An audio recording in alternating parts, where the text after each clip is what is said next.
నమస్తే folks, welcome to my channel. Folks, నీకు కష్టం కలిగించిన వారిపై కక్ష సాధించాలి అనుకుంటే దానివల్ల నీ శక్తి, సమయం వృధా అవుతాయి. వారి కోసం ఆలోచించొద్దు. ఎందుకంటే ఎంతో విలువైన నిన్ను వారు ఎప్పుడో కోల్పోయారు. అసలు నీ మాట చెప్పడానికి గల కారణం సూపర్ స్టార్ రజనీకాంత్ విషయమే. ఆగస్టు 14న కూలీ మూవీ రిలీజ్ అయిన సెలబ్రేషన్ ఒకవైపు ఉంటే, మరోవైపు రజనీకాంత్ ఇండస్ట్రీకి వచ్చి 50 ఏళ్లు పూర్తి చేసుకున్నందుకు గాను ఎక్కడ చూసినా రజనీ మేనియానే కనిపిస్తుంది. బస్ కండక్టర్ నుండి సూపర్ స్టార్ వరకు రజనీకాంత్ ప్రయాణం ఎంతో మందికి స్ఫూర్తిదాయకం. ఈ సందర్భంలో డైరెక్టర్ బాలచందర్ ఒకానొక సందర్భంలో రజనీకాంత్ లవ్ స్టోరీ గురించి చెప్పిన వ్యాఖ్యలు ఇప్పుడు హల్చల్ అవుతున్నాయి. అలా అతను మాట్లాడుతూ, రజనీకాంత్ కెరియర్ ప్రారంభంలో స్ట్రగ్లర్గా ఉంటూ హీరోగా, విలన్గా, సపోర్టింగ్ ఆర్టిస్ట్గా చేస్తున్న సందర్భంలో శ్రీదేవిని కలవడం, ఆమె అందం, అనుకోవకి ఫిదా అయిన రజనీకాంత్ శ్రీదేవితో పీకల్లోతు ప్రేమలో పడి ఆమెతో 18 సినిమాల్లో కలిసి నటించాడు. దీంతో ఇద్దరి మధ్య మంచి బాండింగ్ ఏర్పడి క్లోజ్గా ఉండేవారు. ఎంతలా అంటే ఒకానొక సమయంలో రజనీకాంత్ అనారోగ్య బారిన పడితే అతని పరిస్థితిని చూసి చలించిపోయిన శ్రీదేవి 7 రోజుల పాటు ఉపవాసం ఉండి అతని ఆరోగ్యం మళ్ళీ మునుపటిలా కావాలని మొక్కుతూ దగ్గరుండి రజనీకాంత్కి సేవలు చేసింది. దీంతో రజనీకాంత్ ఆమెకు తన ప్రేమని వ్యక్తం చేసి తనని పెళ్లి చేసుకోవాలనుకొని ఒకరోజు శ్రీదేవి తన కొత్తిల్లు గృహప్రవేశం చేస్తుండగా రజనీకాంత్ అక్కడికి వెళ్లడం జరిగింది.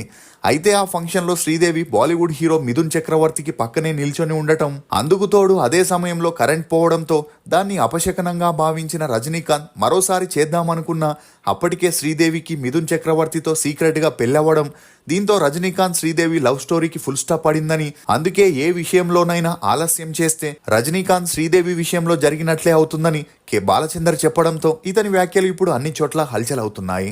అసలు రజనీకాంత్కు ఉన్న ఆరోగ్య సమస్యలేంటి? రజనీకాంత్కి సిల్క్ స్మితకి మధ్య అసలు ఏం జరిగింది? రౌడీగా ఉన్న రజనీకాంత్ స్టార్ హీరోగా ఎలా ఎదిగాడు?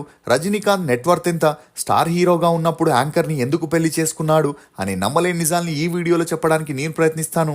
మీరు మాత్రం ఈ వీడియోని పూర్తిగా చూడండి. సొంత బిజినెస్ అనేది ప్రతి ఒక్కరి కళ. ఆ కళని నెరవేర్చడానికి బేబర్ టీ వారు బేబర్ కేఫే ఫ్రాంచైజీని కేవలం 99,999 రూపాయలకే అందజేస్తున్నారు. దీనిలో ప్రత్యేకమేంటంటే తందూరి చాయ్. సౌత్ ఇండియాలోనే ఫస్ట్ తందూరి చాయ్ ఫ్రాంచైజీగా వచ్చిన ఈ బేబర్ కేఫ్ 99,999 రూపాయలకే container, kitchen setup, tandoori setup, tea powder మరియు మట్కా టీ కప్పులు లాంటివి ఎన్నో అందిస్తున్నారు. సింపుల్ గా చెప్పాలంటే రూపాయి తక్కువ ₹1,00,000 నేరుగా మీ కేఫ్ ఓపెనింగ్ కి వెళ్ళొచ్చు. ఇంకెందుకు ఆలస్యం? మరిన్ని డీటెయిల్స్ కోసం స్క్రీన్ మీద కనిపించే నెంబర్ ని కాంటాక్ట్ అవ్వండి. శివాజీరావు గైక్వాడ్ అలియాస్ రజనీకాంత్. ఇతను 1950 డిసెంబర్ 12న మహారాష్ట్రలోని ముంబైలో ఒక మధ్యతరగతి మరాఠీ కుటుంబంలో జన్మించాడు. తండ్రి రామోజీరావు గైక్వాడ్, తల్లి రాంబాయ్. ఇతనికి 2 అన్నలు, ఒక అక్క కూడా ఉన్నారు. రజనీకాంత్ 6 ఏళ్లున్నప్పుడు కుటుంబంతో కలిసి బెంగళూరుకి వచ్చి సెటిల్ అయ్యారు. చిన్నప్పటి నుండి చాలా అల్లరిగా ఉన్న రజనీకాంత్ తల్లి మాట తప్ప ఎవరి మాట వినేవాడు కాదు. ఇక అలా తనకి 3 ఏళ్లున్నప్పుడే తల్లి అనారోగ్య బారిన పడి మరణించడంతో రజనీకాంత్ మానసికంగా కృంగిపోయి ఆ డిప్రెషన్లో అందరినీ కొట్టడం, తిట్టడం లాంటివి చేస్తుండేవాడు. ఇక రజనీకాంత్ తన స్కూలింగ్ని హనుమంత్ నగర్లోని ప్రాథమిక పాఠశాలలో చదివాడు. చదువుల్లో చురుగ్గా ఉన్న రజనీకాంత్కి క్రికెట్, ఫుట్బాల్, బాస్కెట్లో కూడా ఇంట్రెస్ట్ ఉండడంతో స్పోర్ట్స్ పర్సన్ అవ్వాలనుకునేవాడు. ఈ క్రమంలోనే రజనీకాంత్కి నాటకాలు, సినిమాలు చూసే ఇంట్రెస్ట్ పెరగగా తన అన్న చిన్న కిరాణా కొట్టు పెట్టుకొని కుటుంబాన్ని పోషిస్తే రజనీకాంత్ అందులో ఎవరికీ తెలియకుండా డబ్బులు దొంగతనం చేసి ఫ్రెండ్స్తో కలిసి నాటకాలు, సినిమాల్ని చూస్తుండేవాడు. ఇక అలా రోజు రోజుకి ఒకవైపు దొంగతనాలు, మరోవైపు తోటి విద్యార్థులతో గొడవలు పడడం, తండ్రి, అన్నలు ఎంత చెప్పినా రజనీకాంత్ వినకపోవడంతో తనని సరైన మార్గంలోకి తీసుకురావాలని తన తండ్రి రామకృష్ణ మిషన్ ఆధ్వర్యంలో నడిచే వివేకానంద బాలక్ సంఘంలో జాయిన్ చేపించారు. ఈ క్రమంలోనే అక్కడ కొన్ని నాటకాల్లో రజనీకాంత్ నటించగా తనకి మంచి గుర్తింపు రావడంతో రజనీకాంత్కి నటనపై ఆసక్తి పెరుగుతూ వచ్చింది. ఇక అలా ఎప్పుడైతే తన ఇంటర్ పూర్తయిందో పై చదువుల్ని కంటిన్యూ చేయడం ఇష్టం లేక రజనీకాంత్ కార్పెంటర్ పనికి వెళుతూ డబ్బుల్ని సంపాదిస్తూ అప్పుడప్పుడు నాటకాల్లో కూడా నటిస్తుండేవాడు. దీంతో కొడుకునలా వదిలేస్తే చేయి జారిపోతాడేమోనని రజనీకాంత్ తండ్రి తనకి తెలిసిన ఫ్రెండ్ ద్వారా బస్ కండక్టర్ జాబ్ని 150 రూపాయల శాలరీకి ఇప్పించడంతో రజనీకాంత్కి ఇష్టం లేకపోయినా తండ్రి ప్రెషర్ వల్ల వేరే దారి లేక కండక్టర్గా కెరియర్ని స్టార్ట్ చేశాడు. ఇక ఇతను కండక్టర్గా పనిచేస్తున్న బస్లోనే రాజ్ బహదూర్ అనే డ్రైవర్ పనిచేస్తుండేవాడు. అలా వీరిద్దరికి కొద్ది రోజుల్లోనే మంచి పరిచయం పెరిగి క్లోజ్ ఫ్రెండ్స్ అయ్యారు. ఇక అలా ఆ బస్లో రజనీకాంత్ టికెట్ ఇచ్చే స్టైల్, మాట్లాడే మాటలకి చాలా మంది తనని సినిమాల్లోకి వెళితే మంచి నటుడవుతావు అని ఎంకరేజ్ చేస్తుండేవారు.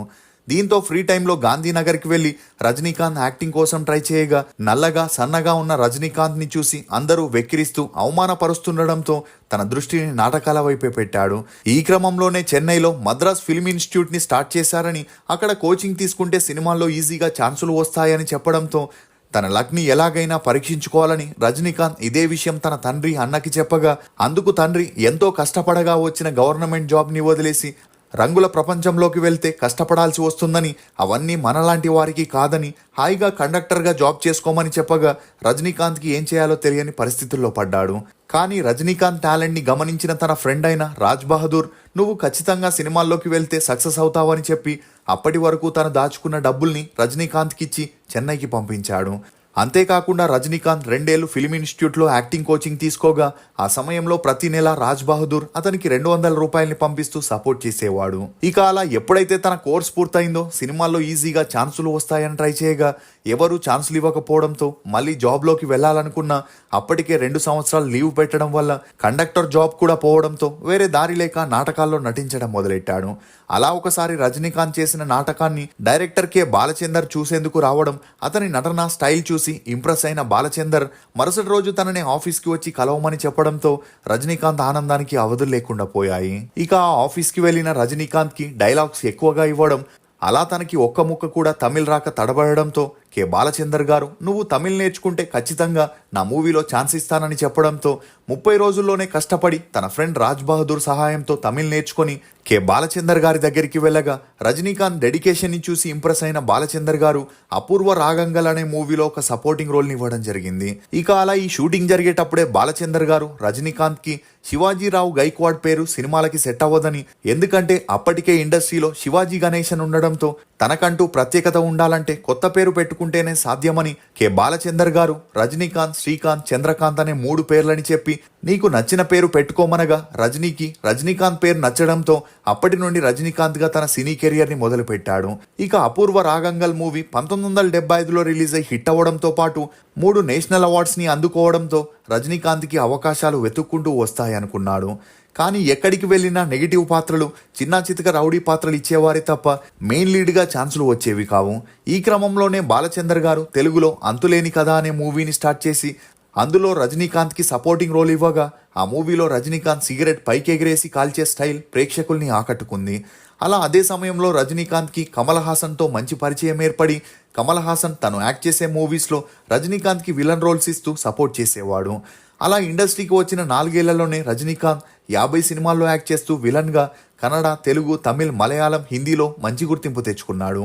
అంతేకాకుండా అప్పట్లో కమల్ హాసన్ బిజియెస్ట్ హీరోగా ఉంటూ తన డేట్స్ని మీడియం ప్రొడ్యూసర్లకి, డైరెక్టర్లకి కేటాయించకపోవడంతో ఆ ప్రొడ్యూసర్లు, డైరెక్టర్లు రజనీకాంత్కి ఆఫర్ చేస్తూ అతనితో మూవీస్ చేయడం మొదలెట్టారు.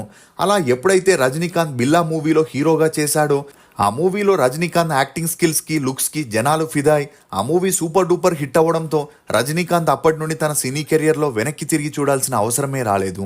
అలా కాళీ, నాన్ పోట సవాల్, జానీ, పొల్లాదవన్ అని బ్యాక్ టు బ్యాక్ మూవీస్ చేస్తూ బిజీగా ఉన్న సమయంలో రజనీకాంత్కి శ్రీదేవితో మంచి పరిచయం ఏర్పడి ఆ పరిచయం కాస్త నిదానంగా సన్నిహిత్యంగా మారి వీరిద్దరూ డేట్ చేయడం మొదలెట్టారు. కానీ అదే సమయంలో డైరెక్టర్ భారతీరాజా శ్రీదేవిని హీరోయిన్గా హిందీలో ఫేమస్ చేయడంతో అక్కడి స్టార్ హీరో అయిన మిథున్ చక్రవర్తితో శ్రీదేవికి మంచి పరిచయం పెరిగి ఆ పరిచయం కాస్త సన్నిహిత్యంగా మారి వీరిద్దరూ 90sలో సీక్రెట్గా పెళ్లి చేసుకున్నారని, అతని సపోర్ట్తోనే శ్రీదేవి చెన్నైలో పెద్ద ఇల్లు కూడా కట్టిందని, ఆ విషయం తెలిసి రజనీకాంత్కి హార్ట్ బ్రేక్ అయి తనని పెళ్లి చేసుకోవాలనే నిర్ణయాన్ని వదులుకున్నాడనే వార్తలు అప్పట్లో హల్చలయ్యాయి. ఇక ఆ మధ్యలో రజనీకాంత్ హీరోయిన్ సుప్రియతో డేట్ చేస్తూ వీరిద్దరూ కలిసి 25 సినిమాల్లో యాక్ట్ చేయడంతో రజనీకాంత్, సుప్రియ త్వరలో పెళ్లి చేసుకోబోతున్నారని అందరూ అనుకున్నారు. కానీ సుప్రియ రజనీకాంత్తో క్లోజ్గా ఉంటూ మరోవైపు రాజ్ కుమార్ సేతుపతి అనే యాక్టర్ కమ్ ప్రొడ్యూసర్తో సీక్రెట్గా రిలేషన్లో ఉండడంతో రజనీకాంత్ ఆమెతో బ్రేకప్ చేసుకొని తన కెరియర్ వైపు దృష్టి పెట్టాడు. ఇక ఈ సమయంలోనే లతా రంగాచారి అనే అమ్మాయి యతిరాజ్ కాలేజీలో చదువుతూ సింగర్గా సంగీత కచేరీలనిస్తూ ఉండేది. ఇక అలా యతిరాజ్ మ్యాగజైన్ వారు సెలబ్రిటీల ఇంటర్వ్యూలు చేసే బాధ్యతల్ని అప్పట్లో లతా గారికి అప్పగించడంతో ఇంటర్వ్యూ విషయంపై ఆమె రజనీకాంత్ని కలవడం, అలా అతనితో ఇంటర్వ్యూ చేసే క్రమంలో యాక్టర్ వైజీ మహేంద్రన్ లతా గారి అక్క భర్తని తెలిసి రజనీకాంత్కి ఆమెపై మంచి అభిప్రాయం కలిగింది.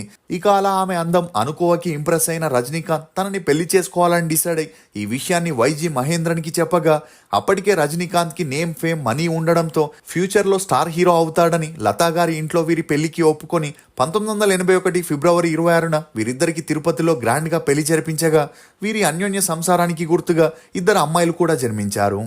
ఇక మధ్యలో రంగా అనే మూవీ చేసేటప్పుడు రజనీకాంత్ సిల్క్ స్మిత్ అని కలవడం, అలా వీరిద్దరూ కలిసి తరచూ మీడియా కంట పడడంతో వీరిద్దరి గురించి చాలా వార్తలు హల్చలయ్యాయి.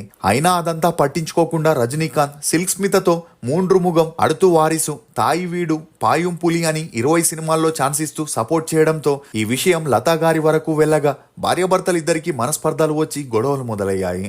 ఇక అదే సమయంలో సిల్క్ స్మిత రజనీకాంత్ ని పెళ్లి చేసుకోవాలని ఫోర్స్ చేసిందని, భార్య పిల్లల్ని వదులుకోలేని రజనీకాంత్ సిల్క్ స్మితతో ఉన్న రిలేషన్ కి ఫుల్ స్టాప్ పెట్టేశాడనే వార్తలు కూడా వినిపించాయి.